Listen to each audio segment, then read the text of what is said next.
Yo, yo, yo. It's Thursday, man. It's what's up with not Patreon, I'm sorry, StreamYard. Let me grab about StreamYard for a minute. What's up with the delays, man? Like when you're starting it, when you're shutting it off. I know this is only a problem that very few of us deal with, but Oh yeah, dude. Well, so that's why, because we have the Black Magic control the panel. ATEM, yeah. ATEM. I'm sorry, ATEM Pro. We got the big one. Yeah, and so it has the fade to black button. So that's why there at you the go. end of the show I'll be like fade to black, and I'll hit Yeah. that and cut the mics, and then shut the stream down because it's Yeah. like it's too much, and it's like, dude, why can't they listen? They have a stream every week on Sundays. I need to get on there and be like, hey, fade to black button, put it in software. Let's make it happen. Yeah, and should just be fade to black, and you shouldn't have to hit it twice. Right, exactly. You just automatically take like 1, 2, 3 off. Yeah, it's like you hit it and it's like, okay, I know you're dumb. Are you sure you want to end the broadcast? Are you done, or are you just done? Are you slightly done, or are you very done, ready to cut? It should just be like cut the hard line. Boop. Yeah. So one of my favorite SpongeBob episodes is when the guy was trying to kill him and they had to go to the grocery store. And he's buying I think he's buying like Tylenol or something, and he's like, "Do I want strength or extra strength?" Yeah. And he's doing the typical SpongeBob thing where he's just like, strength or extra strength. Right. And can you even buy, in real life, I'm going, can you even buy just strength anymore? Because I don't think it exists anymore. That's what I think everything's just extra strength. I don't think there's like, oh wait, you just take one. No, I just want strength. We don't have strength. We have extra strength. We have maximum strength, and we have found dead on a floor. Which one? Yeah, pick one. You got anything between found dead on the floor and like maximum strength? You kind of got like maximum strength. Yeah. Yeah. I want the min maximum strength.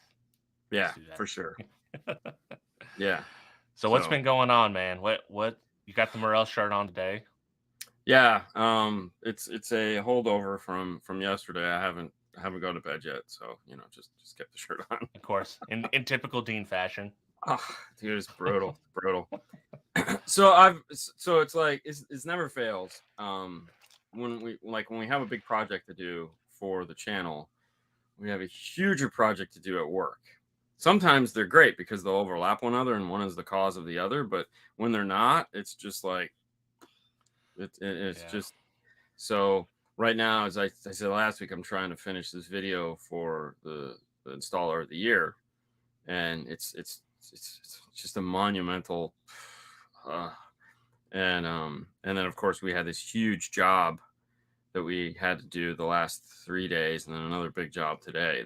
And it was just like we're literally just going from one job up against the wall to another job up against the wall, and it's like, and then I'm just trying to get everything else in my life done. And I'm just well, I mean, listen, at this time last year, you were in the 40 days of Christmas. Yes. So are you doing better or worse than last year? I mean, the sad thing is it starts Saturday.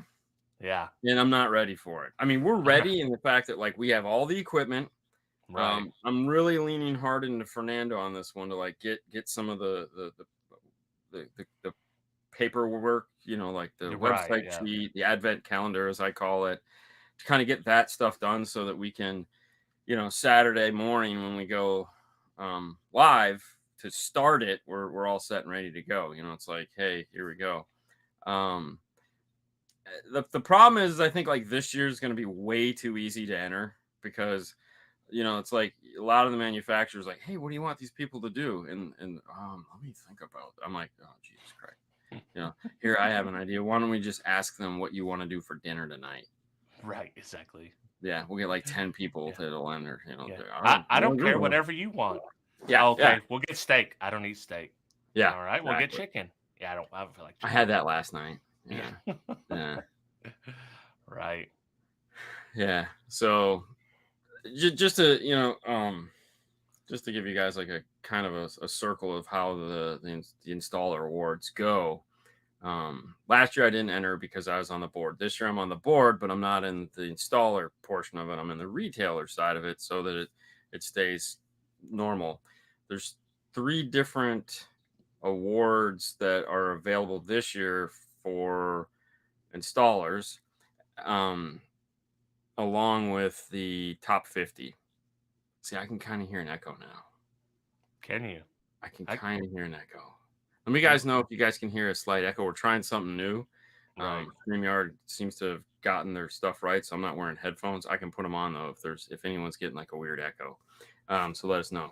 Anyways, so you have to make a video to enter the top to get into the top 50. So the top 50 people that answer all the questions, make good videos, those get selected for the top 50. And that's a great place to go to find a local installer, because if they made it in the top 50, they pretty much shouldn't suck. Right. And you can go to the meindustry.awards.com and you can find a list of the top 50 and see if there's one in your area. So then it's open to everybody to vote. So this year they broke it in half to where, oh, cool. Thank you. Sounds good. Thank you. They have 2 categories. So they have industry voting, and they finally figured out consumer voting, which I'm going to pat myself on the back for and like, hey guys, we need to do this. So consumers can finally vote for a Consumer's Choice Awards, just like, Nickelodeon has, actors, everything has a Consumer's Choice Awards, and they've never figured that out. They had one Consumer Choice Award, and it was for a retailer. It was like, yeah, that's great. And it was, and I was arguing for it because you guys are talking out of both sides of your ass. You sit there and you tell all these guys that they have to have all this social networking and they have to post all these pictures and they have to create this fan base. And then you don't let them, their fans that like them, pat them on the back, and it's like, you guys suck. And they were like, whoa. And I was like, so we need an installer. And they said, well, should we do a salesman too? And I was like, of course. So they had Consumer Choice Awards this year, where you had retailer, installer, and salesman. So that's cool. It's a new category. So that'll be interesting to see how that goes. Retailers could vote for both, but consumers could vote for that. Now, as industry people, you could vote for Installer of the Year and Trusted Tech and Rookie. So, and Rookie was either an installer or a salesman. Didn't matter. Just anyone that was new to the industry for the last 2 years. So that was kind of cool. And so Trusted Tech, finally we fixed that, so that finally makes sense. So the industry votes whoever they want the Trusted Tech to be, and then they win. That's it. It's like, hey, we think this guy's a Trusted Tech, he's a Trusted Tech. It's like, really? Wow. So it's an industry award. So it's like the People's Choice Awards, but it's the industry's People's Choice Awards. So they get to vote for who they feel should be this guy. I feel like that's fair though, because they it totally makes sense. Yeah, like they understand the level of work that these people are doing, and versus someone just, you might like your local guy better than the What's next. up, Stu? Yeah, exactly. And so now, then out of the top 50, they pick the top 12. And once you get into the top 12, then you have to make a second video that's much longer, more in depth. And that's that. And then that'll get judged by a group of hand-picked judges, and then they'll pick the winner from there. It's like, whatever. Yeah. So wait up. When's the voting start and end? So all that is already done. We're on to the top 12. So my video is due Sunday at midnight, and then that will go off to the judges, and then February 5th we'll find out the winner of all the stuff. So last year we streamed that. This year they're gonna have somebody else doing that. But I've already talked to them. I'm like, hey, I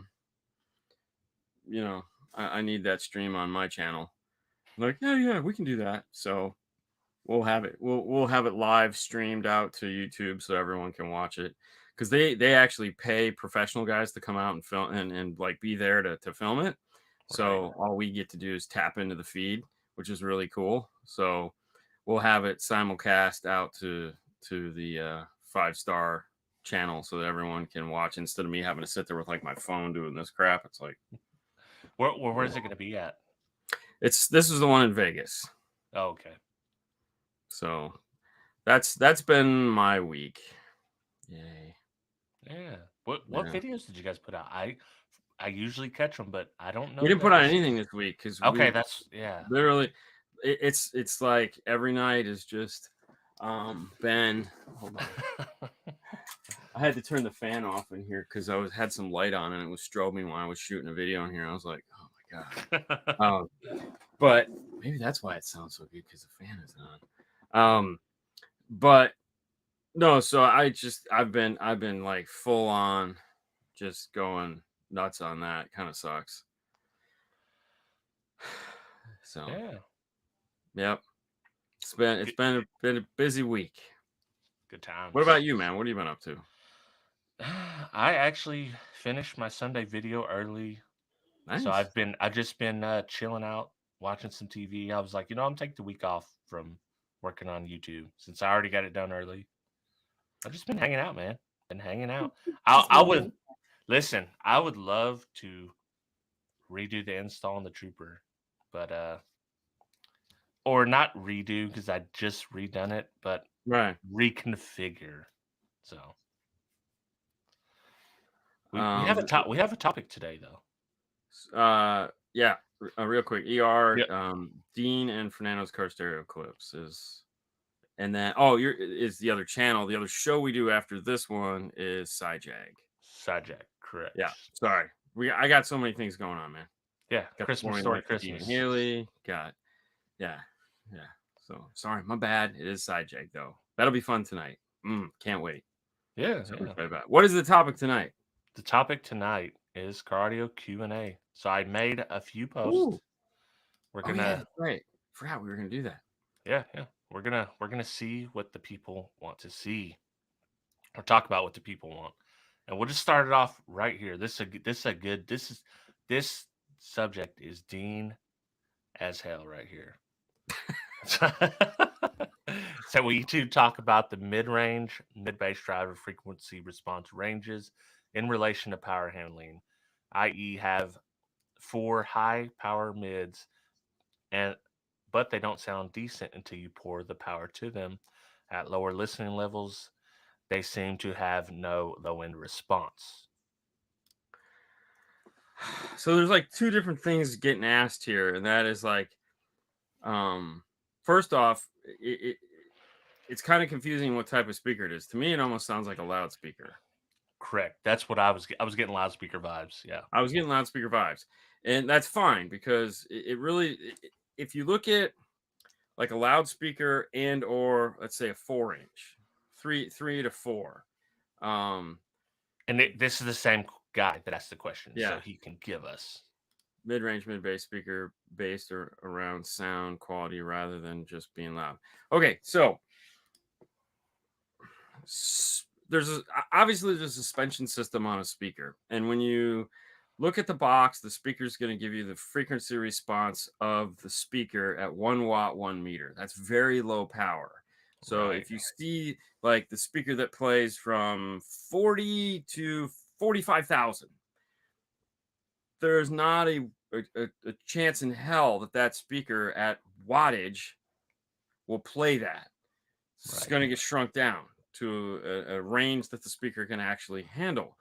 But the quieter the speaker is, the more range you get, which, if I was to guess, is why the Emma guys tap out at a low SPL, because the frequency range that they get out of those speakers is insane. Like they're crossing these speakers over at like the ground. Like some of these mid-range, like some of the width on these mid-range was like ridiculous. But then again, it was only about this loud, so you could get a lot of detail, but it wasn't giving you that enjoyment of like in your face. Exactly. Yeah. So we kind of did a test like this probably 3 or 4 years ago, which means we should probably do it again. And what it was is crossover points versus power handling, which is kind of the same as loudness. So if you have 2 6.5 sitting on the table, let's say you have 1 6.5, so 3.5 inches deep, big motor structure, giant surround, compared to like everyone knows what a kicker looks like a KS or a CS. We'll say CS, which is like 1.5 inches tall. Cone is perfectly flat, little tiny foam surround. This one handles like 150 watts. This one handles like 45, 50 watts. Okay. Can I put 100 watts to the kicker? Yes. However, I have to shrink my bandwidth in order to do it. So I guess what I'm trying to say is that the lower you play it, the wider bandwidth you can have. The higher you play it, because the speaker starts to move, the less bandwidth you can have. And that's why you don't get a lot of mid bass out of those speakers as they move. Now, JBL, Infinity, and all those guys, when you see those little tiny Bluetooth speakers, they're cheating the system. They're actually amplifying specific frequencies that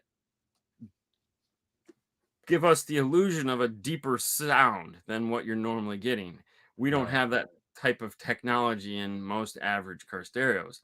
There is one device, though, that will do it, that ARC makes, that's designed to give you that shift. It's like an epicenter for highs, and it adds in mid bass, and it's God damn it, I can't think of what it's called, but when Brian was on the show last time, we actually played with one. There's a couple different things you can do with it. It'll actually increase mid bass when you plug it in, and it's a passive. You can wire it up, but it's also passive. Like, it'll work off of a 5-volt output on a radio, and it'll give you instantaneous deeper mid bass, but it's not really. It's the illusion of deeper mid bass. Right. And also, if you have 2 subwoofers loaded into the corners of your trunk and you're not getting deep bass, it'll fix that also and actually give you a deep bass sound. It's really weird. Wow, I've never heard of that.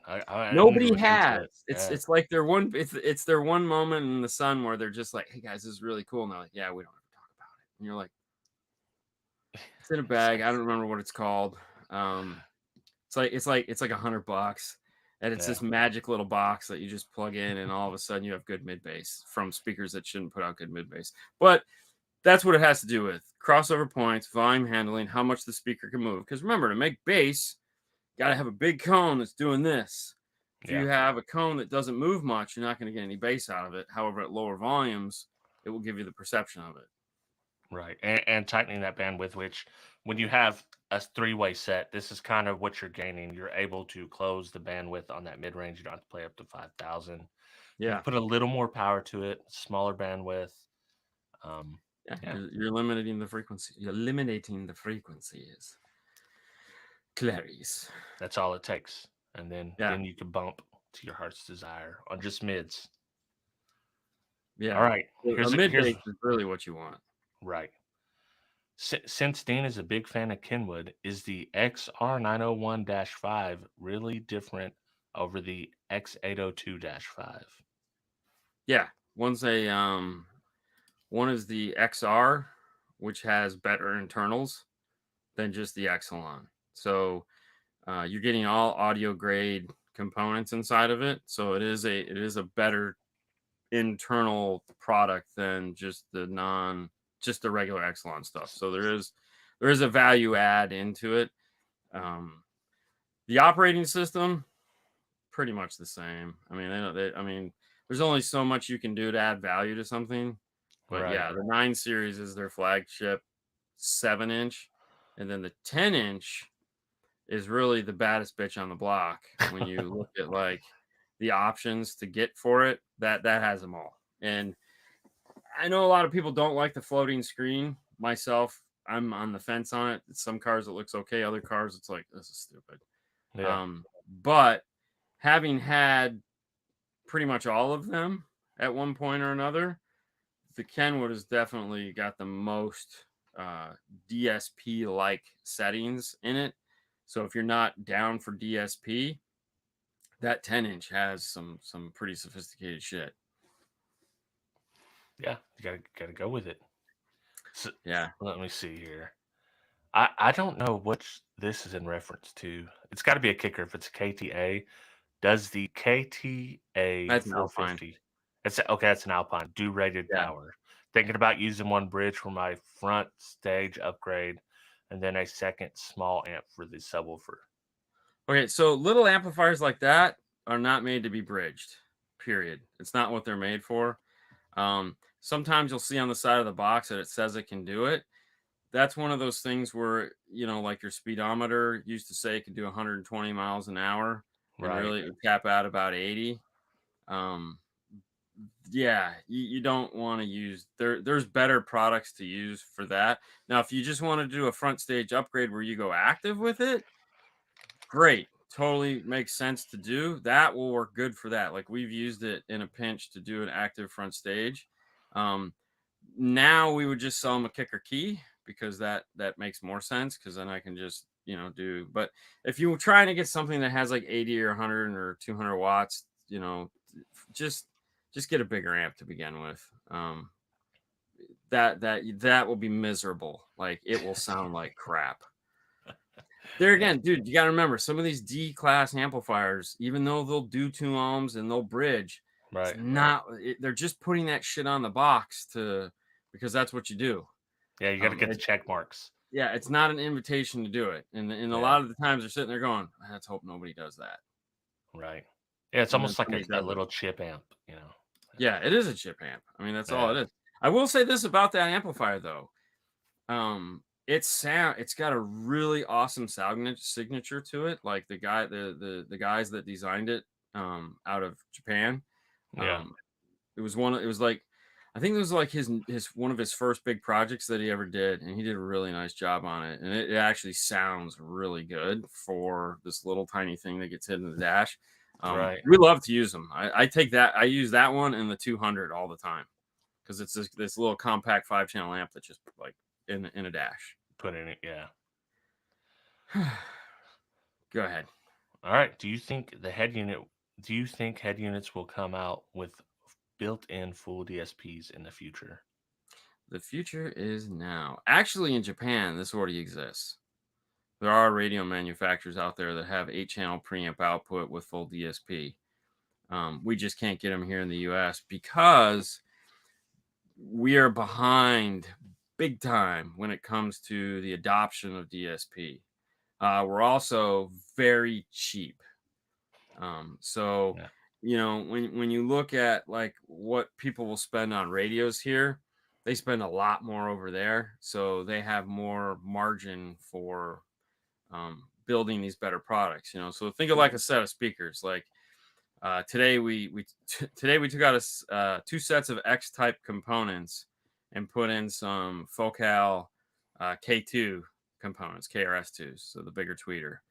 And that was it's like we took out a really expensive set of Alpine X types and put in an even more expensive set of speakers, Focal speakers. People will spend that money. Like we just got the Durango that we just did this week. The guy did hybrids, all hybrids three-way set. And it was like, yeah, that's, we did a Lates the week before. And, so people will spend like $2,400 on a set of speakers, but they won't spend $2,400 on a radio, like just the radio, it's weird. So the Stinger, the high 10. Yep. What's the DSP situation there? I haven't messed with one. It's a basic EQ. Yeah. So years ago when High 10 was actually in product development, there was at the time Phoenix Gold had their DSP. I don't know if you remember the Phoenix Gold DSP. Mm-hmm. And it was for its time, it was pretty cool DSP. Jeff had a lot of his fingers involved in how that worked, and it was really cool. The problem was that it didn't sell well because they did it. They're Phoenix Gold. They're Phoenix Gold. Well, you got to understand DSP to sell DSP, and they're just not mentally ready to do that at the time. But the High 10 at the time had Wi-Fi. One of the versions had Wi-Fi built into it, so we're actually able to control the Phoenix Gold DSP from the High 10 in the dash. Oh, that's dope. Because it had like laptop capabilities. So they were actually doing it and that got shit canned. This is cool. We must kill it right now. And a lot of so there again. So when Kenwood worked with iData on the DSP 6600 8-channel DSP amplifier that they made, that was just it was a failure in Kenwood's eyes. The reason why it was a failure is because when iData went to them and said, "Hey, this is what we want you to build," it had that capability that it was going to be controlled from the radio up front. Like all these things iData wanted it to do, And Ken was like, no. And so they chopped all the cool shit out of it, and it failed miserably.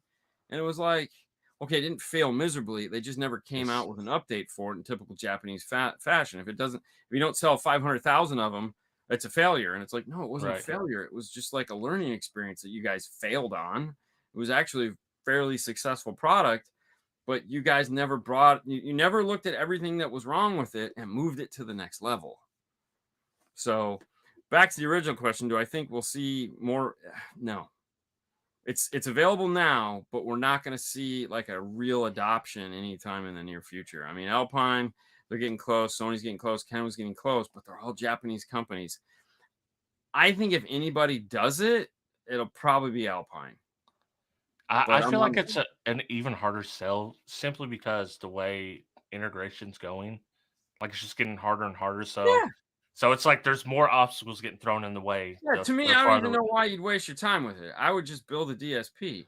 Yeah, just get the DSP, do it with the factory integration, and boom. Right, bada boom, because bada it's like, you know, and this is one of those conversations we have with these radio manufacturers, all of them, and we're like, hey, listen, like it's great, you got this cool radio. Who gives a shit? Yeah. You know, oh, we're still selling a ton of them. I know. 5 years, 3 years, 2 years. You know, what is that going to look like in 2 years? We're doing, you know, do we still do tons of radios? God, yes, we still do tons of radios. I mean, tons of radios. I mean, it's insane the amount of radios we still do because factory radios typically still suck. So, and what you're going to see, so the evolution you'll see in radios, and Pioneer already has it. They were early, so it's like it's anybody's game. Is the detached screen and brain box that hides away. So all of these manufacturers, Metra, iData, I would say Amp Global, but they're just doing it on their own with the Hi-10. They want detached screens. So the brain box goes over here, the screen is here, and that allows us to do anything we want. Once more manufacturers adopt that, then radio sales will start to boost again, because if you think about it, most of these cars aren't Mercedes, BMWs type where there's like a 20-inch screen in the dash, or, you know, the 12-inch screen is fine. But most cars still just have a basic 8-inch screen in the dash. So that we're going to have to replace because they're going to go bad. There's no question. They're going to go bad. Here's a question just occurred to me. Is there a radio kit for a Tesla? No, there's nothing for it. Yeah, because I've seen systems in Tesla, but it's all factory integration.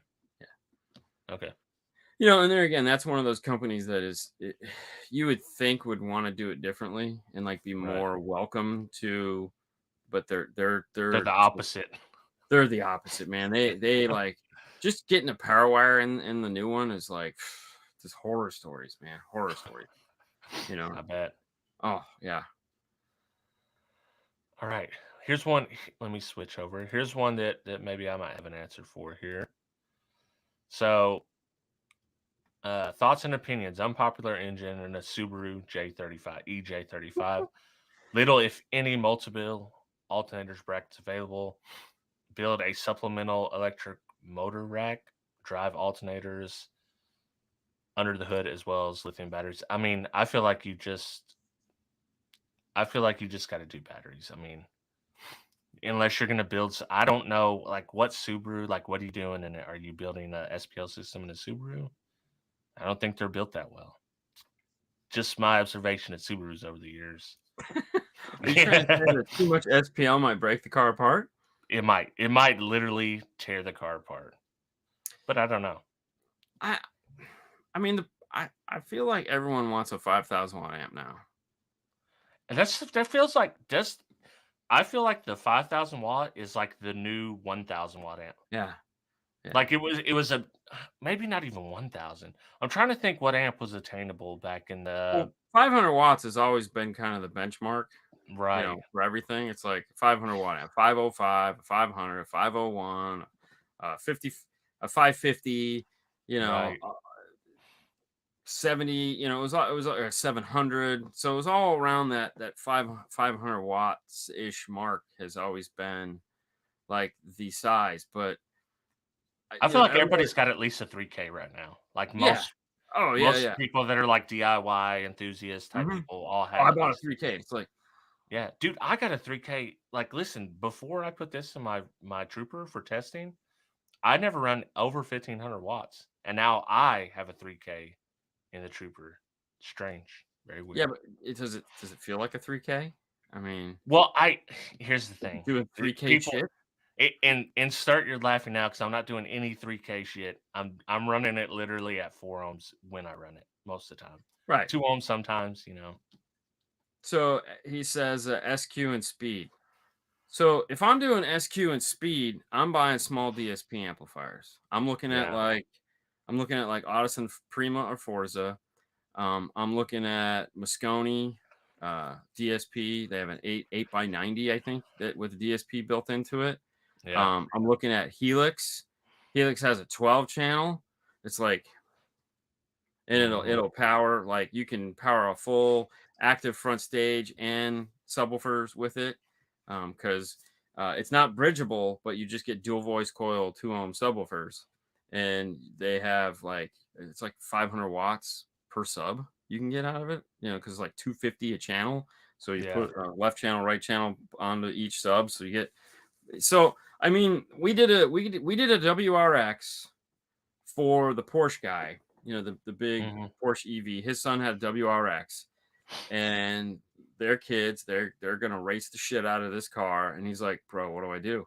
I'm like, "What do you want to do?" And he's like, "I want an Audison system." I'm like, "Of course you want an Audison system." So we did a full Prima Forza, because at the time, or still now, you could get the Forza 8 or the 8.9F, and then we paired that up with all the Forza speakers, so the efficiency matched up perfect. So this thing was fucking loud as shit. And then they make a 1,000 watt amp, which is identical in shape to the 8.9F, and so you can stack them on top of one another. So you get this 9 channel 1,000 watt subsection, 90 by 8, bridgeable if you want it to. So like we use it as a 6 channel more often than not, because they make a set of 6.5, because you can buy a la carte. Yeah, And then they sell a high, so they sell a 2 ohm set, they sell a high wattage 4 ohm set, and then they sell a standard 4 ohm set. So we always get the high wattage 4 ohm set, so it handles like 360 watts or something stupid like that, I don't remember. And then we'll make the 8 channel a 6 channel, so 1 and 2 go to tweeters, 3 and 4 is left, 5 and 6 is right, 7 and 8 goes to rear, and then 1,000 watts on the sub, fully DSP'd. Just, it's fucking awesome, and it weighs nothing, and the whole thing is like this tiny. big, and it sucks no That's the way power. to do it. But and there again, you just get an efficient subwoofer. Like, I think in that we went with like a set of Rockford P3s, because you put 1,000 watts on a set of Rockford P3s, just sit back, relax, and enjoy. Yeah, yeah. It's tons of fucking bass in that car. I always want options on Stag components from Dean. I've only listened to one pair of Stags, man. They look sexy as fuck. Like, I mean, when I was over in Europe, man, they had their whole big display there, and I was just like, damn, you Yeah. know. Because I mean, I know a lot of guys are like, oh, you're Morel. It's like, yeah, I love Morel, but dude, I'm just an audio guy, man. When I see shit, man, there was a company there that had these red speakers, and I was just like, ooh, red speakers. Right. I don't even. They just for shiny as shit, and I was going, man, Dude, I get hit with the shiny all the time. Even yeah, yeah, though like Derek shared an amp today. It was a rebadged Banda amp mm. for Lancer. But dude, listen, like the amp looks cool as hell. I Was it know it's chrome? gonna no, it's white, but they have Oh, like how Banda has a certain design. yeah, yeah, Well, yeah, like yeah. the color combo is like straight up Stormtrooper Oh, as very hell. cool. Like, dude, Yeah, it looks so dope. I know like this amp is gonna. I mean, it might do the power, but I don't want nothing to do with this amp. no, But no, no, no. it just looks so cool. I was like, oh, dude, I Need the like the heat way sink. this looks. Yeah, Yeah. Hey, when like you it. blow up the lamp, can I just have the heat sink? Right, yeah. Test it at 0.1 ohm for me, Derek, and Yeah, then yeah. I'll rock that heatsink because that's dope. What else did we have here? So I posted on Facebook as well. Let me see what we have here. All right, here. What's the best way to take accurate measurements to fit the largest enclosure possible in a trunk? Personally, working with a Chrysler 200 2013. Not the most space, but the opening that hinders the box for reasonable size to fit. So, All right. When I used to build boxes, and listen, guys, I built boxes for 20 years. Okay, I know I don't build them now, but that's because I built them for 20 fucking years. Okay, yeah, just let that set in your head. Every day I'd go to work for 20 fucking years and build subwoofer enclosures. All right, it gets old. I know it's hard to believe, but it gets old. Anyways, when I get a car in like that, I would take my internal measurements first and try to figure, okay, I'd go over to a sheet of cardboard, all right, and I would cut out the shape. And then the first thing, and then I would take it into the car and I'd start in the middle because that's where it's going to suck the most is right in the middle. And yeah, I would see if I could get that in. And then I'd just start shaving that piece of cardboard down until I can get it to go in and and drop. slide right.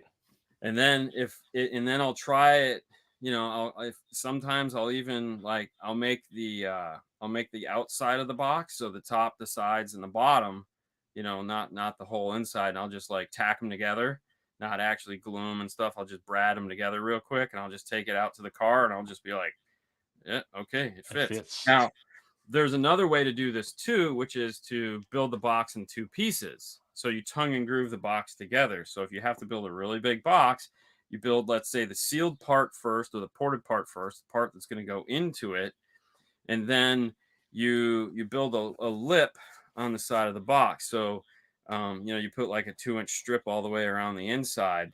So you build one piece, slide it in, then you build the other piece, slide that in, and you just screw the shit out of it all the way around. Usually you're going to have some kind of foam in it or something like that. And then you can get a much bigger box into the car. Like building a box that doesn't fit. Ask me how I know. Oh, yeah, exactly. Dude, there's so many great memes of people that bought a speaker box too big for their trunk, and Oh, yeah. and Yeah. and you got them. This is one they forget. They'll measure like, oh yeah, the trunk's this big from here to here, but that's not that is important. But what's Yeah. most important is how are you going to get it in there, and it's right in the middle. Oh, yeah. Yeah. I mean, sometimes you can do some like origami, like, Right. kung fu master Wu type shit where it's like, you could take out like the spare tire and all that crap and then kind of get it in and push it just right so you can get all that shit back into the car. Oh yeah, trust me, we've done all that crap.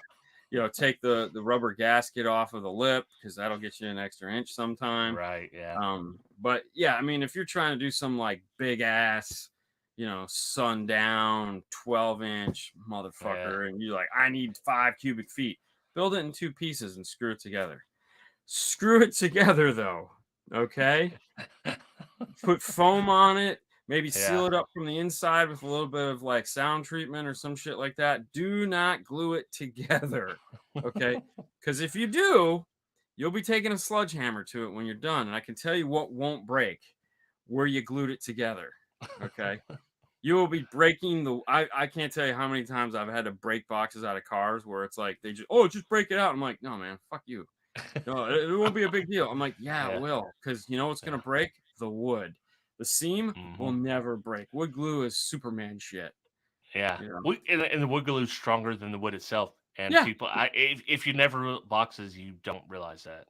There was a guy that did marine stuff, and he built like marine boxes and stuff. And I had to build a marine Yeah. box one time. He's like, he goes, "What are you gonna do to waterproof?" And I go, "Oh, I'm just gonna put resin all over it." And he goes, "No, fuck that." He goes, "Do yourself a favor.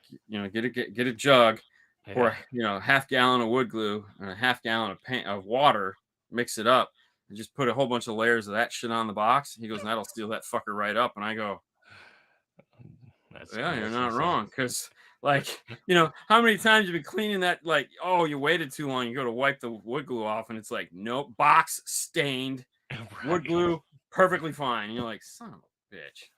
That's Yeah. exactly how it goes. Yeah. Just get the Type Bond 3, the waterproof stuff, and just pour it all over it. There you go. Oh yeah, just brush it on. It'll seal that fucker right up. Um.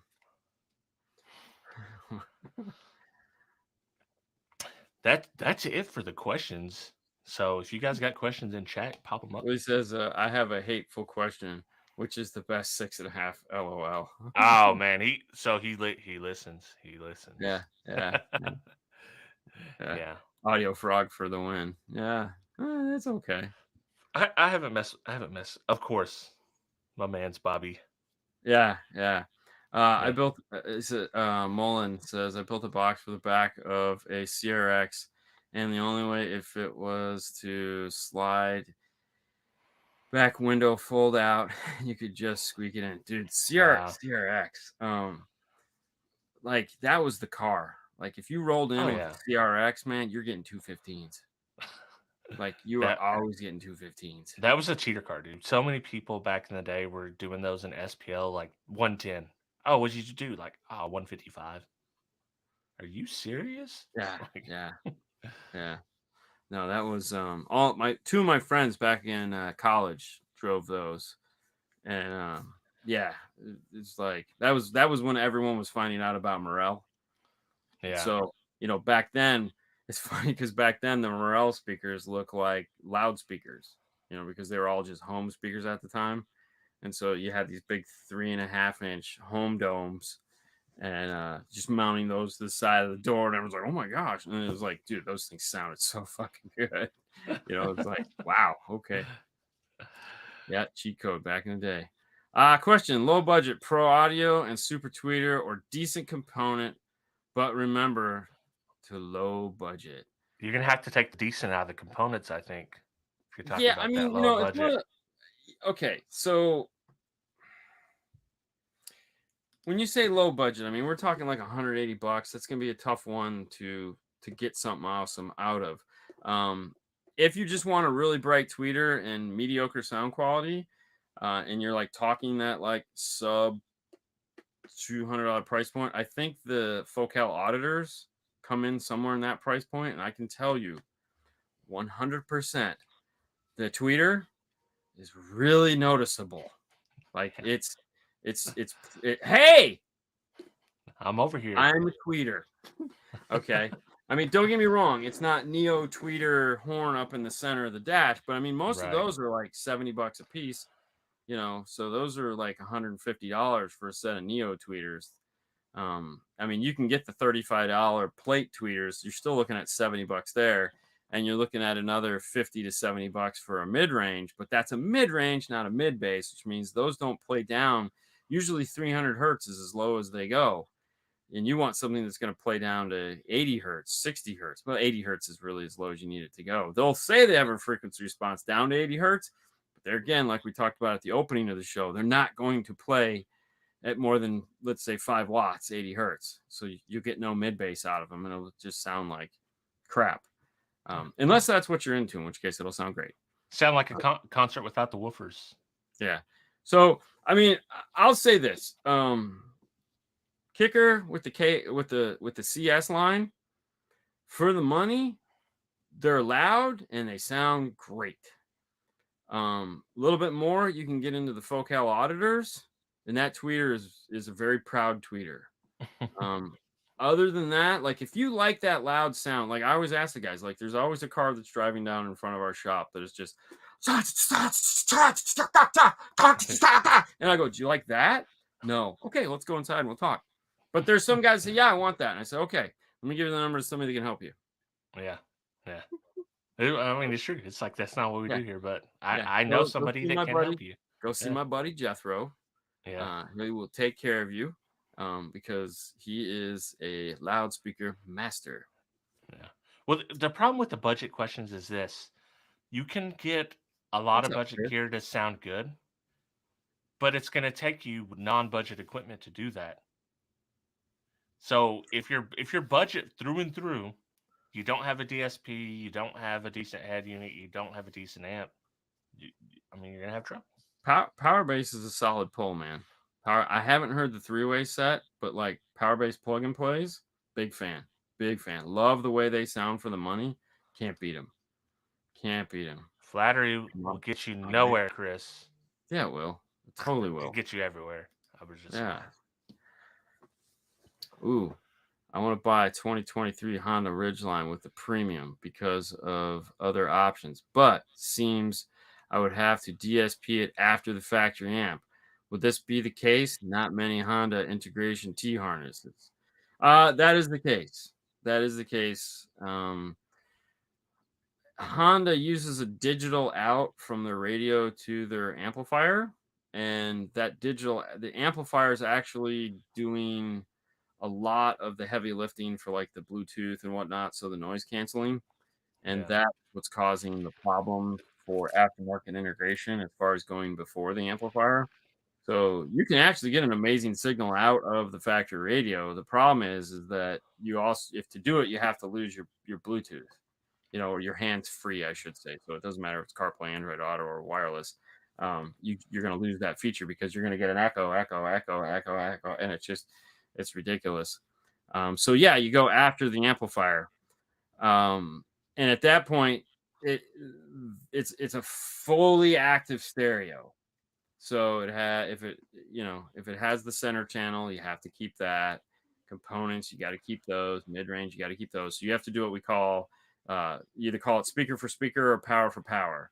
Meaning, if it's a 10-channel stereo, you're gonna be looking at 10 channels of DSP, depending on what it is you're trying to amplify. A lot of the times, all we worry about in these are grabbing the tweeters, the mid-range, the center channel, and the subwoofer. The rear, who cares? The rear, they're doing some delay, funky stuff too, but it really doesn't matter because we can do that in our DSP. And then, depending on how the imaging is in the car from the get-go, meaning if you get in there and it has decent imaging, don't do delay. It's got all pass filters. You can leave it alone and it'll just kind of image the way you want. Use the DSP as a fine-tuning device to make your speakers sound the way your new speakers are supposed to sound, and then let it do its stuff, and it's going to sound okay as far as like where the directionality is coming from.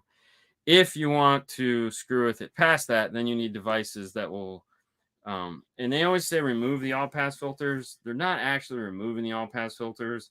It kind of comes down to basic math. So when you had a negative plus a positive, you got a negative or a positive. Two negatives make a positive.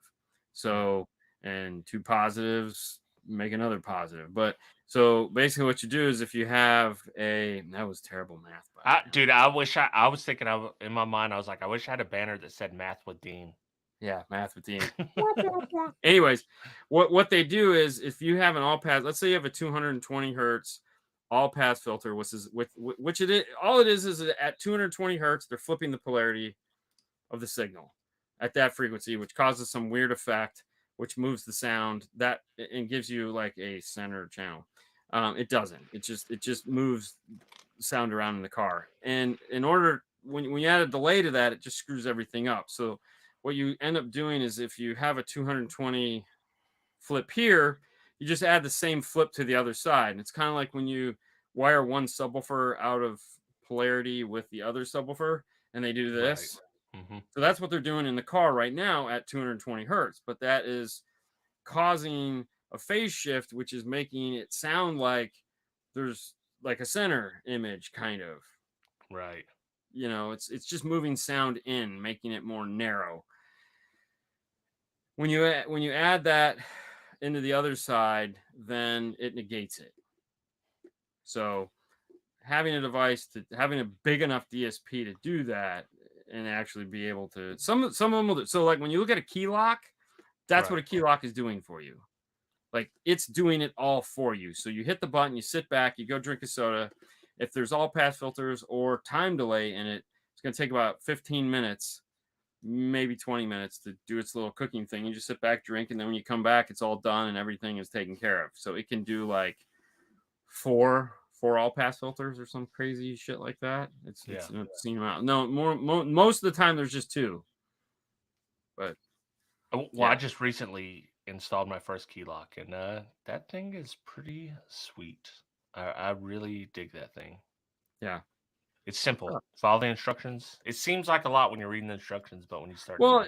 okay, so my biggest complaint to them, and this is what I said, I was like, dude, fucking lights, dude. Seriously? Could we not get multicolored lights? Green means go, red means stop. Like, we have a blue light. Oh, if the blue light blinks fast, then it's good.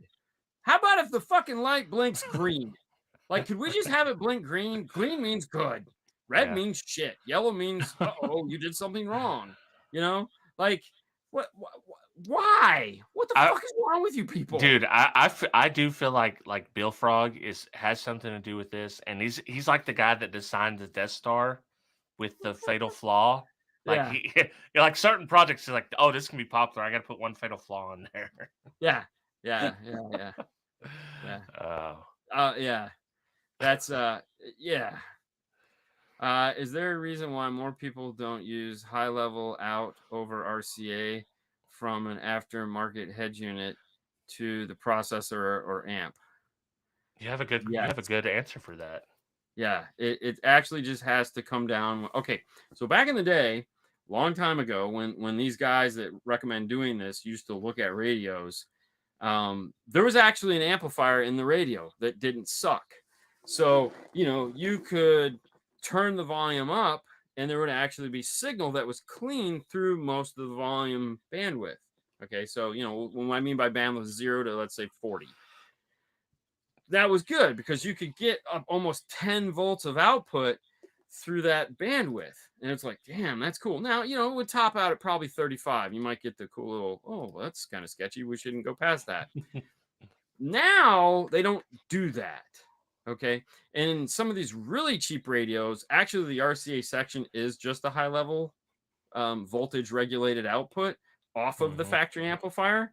The difference is that RC output is voltage matched to allow the volume on the radio to turn all the way up and not clip. So the amplifier inside the radio is still maxed out, but the decrease in power out of the amplifier is allowing you to get a full volume turn. So now you go, okay, I'm going to use deck power. Well, the amp is going to clip. It's going to clip way before it should. So if you dyno the output of a radio, you'll see that like it clips fast. Like if it goes up to 40, you're in the 20s and this thing is clipping out. Well, I don't know about you, but most people go, I turn mine up to at least 25 before. Well, you can't because the amp power is already taking a shit. Now, keep in mind, it's only 15 watts. If we're lucky, so it isn't gonna hurt. Like it clipping a little bit to a 6.5. What are we getting? We're getting like a little ow, stop, little pinch. It's not hurting, but people still do blow their speakers off deck power. It's just not that common. But now if we take that clip signal and we go into a DSP and we start running it through a gain section and all this other crap, it's a recipe for disaster. So no, that's kind of why we don't do it. Now, on the other side of that, if you go, well, factory radio, what's the difference? Well, again, factory radio is better built product, believe it or not. I know that sounds weird, but they build a better amp section, not preamp, but amp section in a factory radio than we get in our aftermarket radios. So we actually get a lot more voltage cleanly out of the radio than we do in a, let's say, Pioneer, JVC, Kenwood, Sony, blah blah blah. Those outputs are shit. Because you have in a factory radio, you're not using normally any other amp. You're using that factory radio, so it has to be clean.